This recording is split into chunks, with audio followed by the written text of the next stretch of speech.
अब आते हैं हमारे इंटरसेगमेंटल ट्रैक्स पे। अब इंटरसेगमेंटल का मतलब क्या, देखिए हम लोगों ने पढ़ा एक असेंडिंग एक डिसेंडिंग। अब इंटरसेगमेंटल मतलब है दो सेगमेंट्स के बीच वाला। तो अगर हमारे पास कोई भी दो सेगमेंट्स है तो उनके बीच में जो है ना कोई ट्रैक्स होंगे जो उनको कनेक्ट करेंगे। और ये जो ट्रैक्स होते हैं ना बेसिकली हमारे तीनों वाइट कॉलम्स में पाए जाते हैं, बिकॉज वाइट कॉलम्स ही तो ट्रैक्स देते हैं ना। मैंने आपको ये पहले ही बात शुरुआत में ही बताई थी कि that tracks are the elongation of the white matter. ठीक है, तो इसलिए मतलब बिकॉज एक्सॉन्स है ना, तो एक्सॉन्स ही ऊपर जाके ट्रैक्स बनाएंगे ना। तो वही चीज़ है यहाँ पे भी कि इंटरसेगमेंटल ट्रैक्स इसलिए तीनों वाइट कॉलम्स में होते हैं। इसका बेसिकली फंक्शन क्या होता है कि ये हमारे पास इंटरकनेक्ट करते हैं neurons of the different segmental levels. हर different levels of the spinal cord के जो हैं, जैसे सर्वाइकल है, थोरेसिक है, लंबार है, तो ये सारे सेगमेंट जो है उनको आपस में कनेक्ट करता है और बेसिकली रिस्पॉन्सिबल होते हैं फॉर द रिफ्लेक्सेस। अब बेसिकली रिफ्लेक्सेस क्या है, जब मैं आप रिफ्लेक्सेस बोलूँ तो आप रिफ्लेक्स आर्क का मतलब आ जाता है। रिफ्लेक्स आर्क बेसिकली क्या होता है कि कोई भी voluntary involuntary response to the stimulus, मतलब हम लोग को पता नहीं चलता, वो खुद ब खुद रिस्पॉन्स हो जाता है। जैसे अगर आपकी आंखों के सामने कोई पेन ऐसे करे तो आप लोगों की आंखें एकदम से बंद हो जाएंगी। तो ये है हमारे पास कोई हमारा रिफ्लेक्स आर्क। या फिर हमें जैसे नी जग का हम लोग पढ़ते हैं और प्लांटर रिफ्लेक्स पढ़ते हैं, ये सारे सारे एक्ल्स रिफ्लेक्स पढ़ते हैं, ये सारे हमारे रिफ्लेक्स आर्क्स हैं।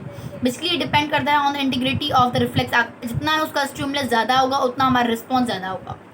ये कंसिस्ट करता है, अब इसमें हमारे पास एक होता है जैसे फॉर एग्जांपल मुझे कोई एक रिसेप्टर ऑर्गन, फॉर एग्जांपल आप लोगों ने पेन, जैसे मैंने आपको पेन वाला एग्जांपल दिया, आप लोगों ने पेन आंख के सामने ऐसे की, तो एक रिसेप्टर ऑर्गन होना चाहिए। जो हमारी आई है वो रिसेप्टर ऑर्गन होगा, बिकॉज वो रिसीव कर रहा है, देख रहा है कि मुझे कुछ लग रहा है, तो इसलिए वो जाएगा और फिर आएगा हमारे पास एफरेंट न्यूरॉन्स। वो एफरेंट मतलब बेसिकली सेंसरी न्यूरॉन्स होते हैं, वो सेंसरी या वो इन्फॉर्मेशन लेकर जाएगा अप टू द सीएनएस, तो एफरेंट न्यूरॉन।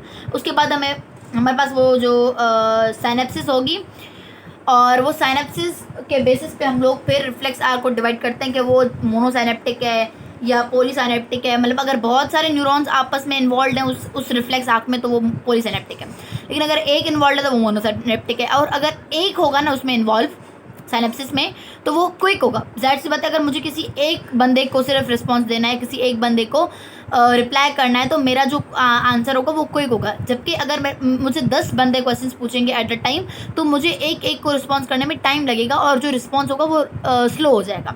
इसलिए मोनोसाइनेप्टिक रिफ्लेक्स जो होते हैं वो जो है ना फास्ट होते हैं। तो हमारे पास एक रिसेप्टर ऑर्गन हो गया, जिससे उसमें उस एग्जाम्पल में हमारे पास आया था। उसके बाद हमारे पास ये एफरेंट न्यूरॉन्स जो ऑप्टिक नर्व के थ्रू जाते हैं। उसके बाद पर हमारे पास एक ईफरेंट न्यूरॉन चाहिए जो रिस्पॉन्स प्रोड्यूस करेगा, और फिर एक ईफरेंट ऑर्गन।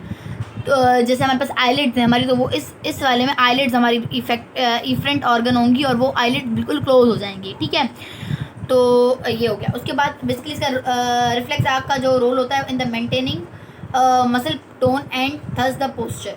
ठीक है, उसके बाद हमारे पास एक जो लिखा हुआ है बुक में, that is the law of reciprocal innervation.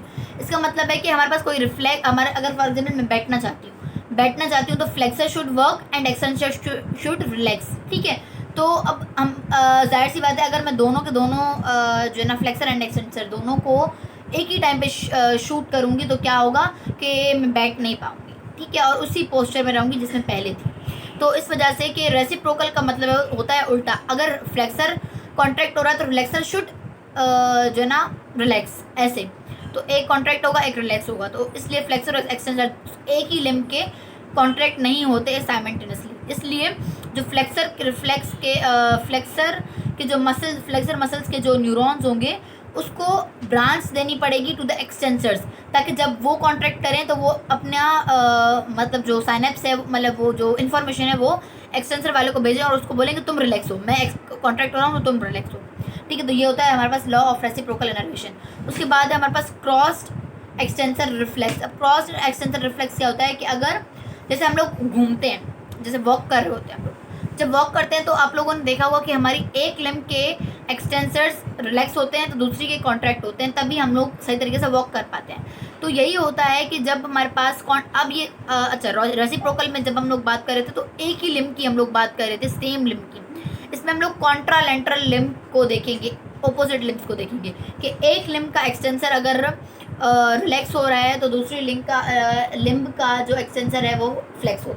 ठीक है, तो जब एफरेंट स्टिमुलेशन आएगी रिफ्लेक्स आर्क की तो वो क्या करेगा कि एप्सिलेटरल लिम्ब को मतलब उसी साइड के, इप्सिलेटरल का मतलब होता है सेम साइड, इप्सिलेटरल से लिम्ब का जो हमारे पास को फ्लेक्स करता है, और उसकी वजह से क्या होता है कि कॉन्ट्रालेंट्रल लिम्ब जो होती है वो एक्सटेंड करती है। ऐसे चलते हैं ना हम लोग, एक नी सीधी होती है, एक ऐसे बैंड होती है, तो और जब ऐसे होता है ऐसे ऐसे चलते हैं ना, तो ऐसे ही होता है कि एक की एक्सटेंड होगी दूसरी की फ्लेक्स होगी, like walking. So that was all about it. Thank you so much for watching.